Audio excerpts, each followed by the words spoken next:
necessary. Well, I think we should be more affectionate, like other parents. So yeah, I guess that it is. Well, don't guess, Arthur. Don't guess, because this notion is perverse. Now get out of the bed. Okay, don't shout. There's no. I've got to shout. It seems to get a word in edgeways with you, following any perverse, sordid idea that comes into your mind. Just wanted to talk to you. In our bed? No, the bed was a different thing. I just. Oh, nothing you are saying makes any sense whatsoever. The important thing here is why you should think getting into your parents' bed will help in the healing process. You just told me to do it. Yes, Arthur. Metaphorically, get into bed is a metaphor. Metaphor for what? It says in your book that. This is a horrible thing to do to us. I'm sorry, I An didn't. imbecilic thing to do. Odious, repulsive, and harrowing. I'm just trying to make. Oh, Arthur, sometimes I wonder about you. Wonder Arthur. what? What is it that you wonder at me all the time? You don't give a shit about me and you never have. Of course we care about you. What else are we gonna do? But then love me properly like a proper son. Arthur, you're being hysterical. You have got to stop blaming us for everything. Have you ever felt guilty about producing such a pathetic, useless child? Of course I feel guilty.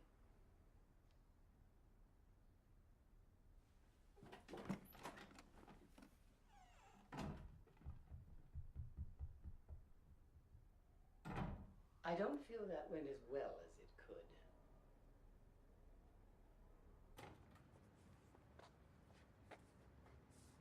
You've given me nothing!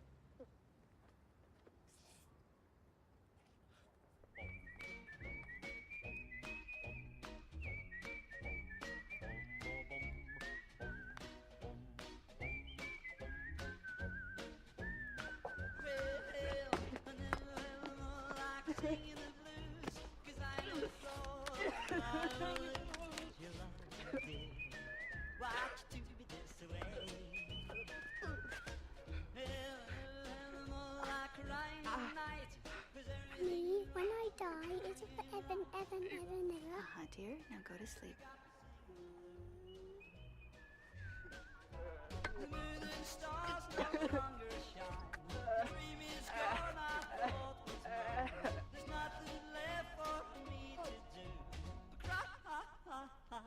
Over you.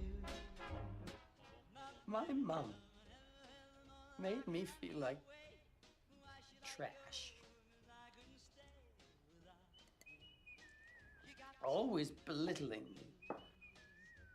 Like I could never achieve anything worthwhile. Both my parents did. I was always playing second fiddle to my older brothers. Our idea of relating to each other as a family was point scoring against each other. We were always trying to catch each other out.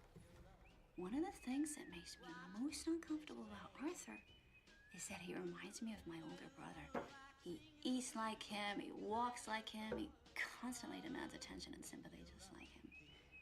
She said I'd never make anything of my life. That I'd never amount to anything. When I was about 9 or 10, my father suddenly decided to take an interest in me. He decided that I was to read a book, and then, when I'd finished it, we would stand, like men, in front of the fireplace and discuss our thoughts on the text. Those books were hopelessly inappropriate for a child of my age.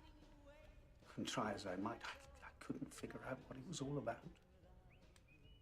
I dreaded having my ignorance exposed to him, leaving him disappointed. But though I read those books over and over, humiliation beckoned.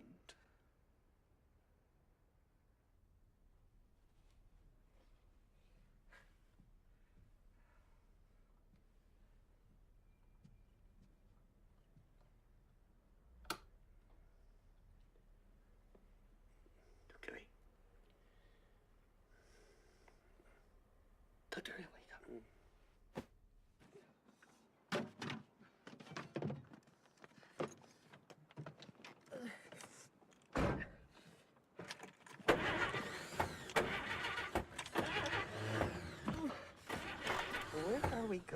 Arthur? I don't know. I don't know. Where am I going? Where am I going? Shouldn't we be going back into the house now, Arthur? I can't go back in there now. Why didn't you stick up at me back there? What am I going to do now? Where have you been all evening? Have you been drinking? It doesn't say anything in your book about what to do if you've alienated everybody. If you've been drinking, you should not be attempting to drive. Fine! This all may prove positive. Yeah? But since you've arrived, I've got fired, and my family hate me even more. I had nothing to do with you getting fired, Art. And your parents certainly don't hate you. Well, you haven't helped me at all. Well, maybe I can't. But you know how many people I have helped? There's a chapter of it in your book. There's certainly stuff in your family that needs to be worked through. Well, I think I might go it alone, you know? Well, fine. That's all we are, eventually. Alone. If one can learn to accept that, you might be able to go through life without being so disappointed in everyone. Just try to be systematic in your approach.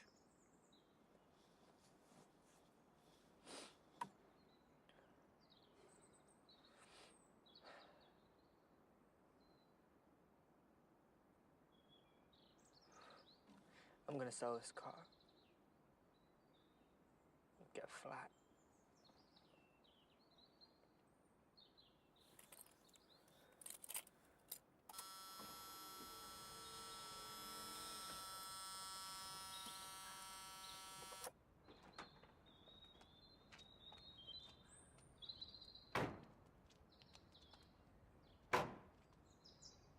Going back to Canada then?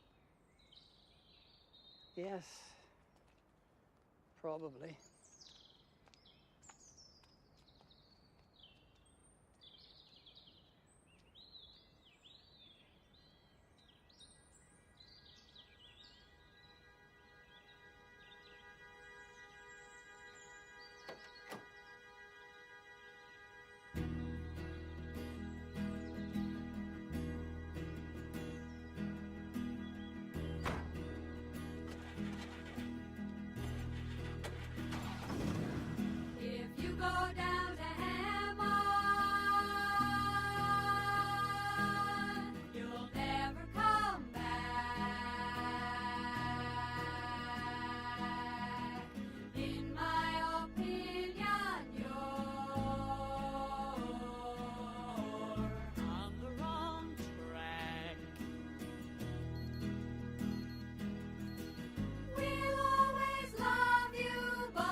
Surely there.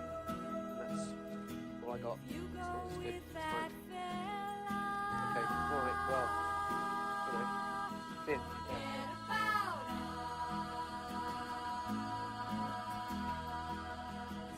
As far as I am concerned, that would be just throwing yourself away, not even trying.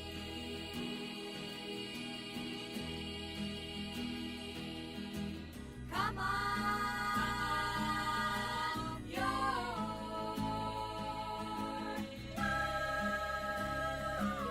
lying to me. Okay, well here we are, and it's room 2. And the loo and toilet's up there by room 7.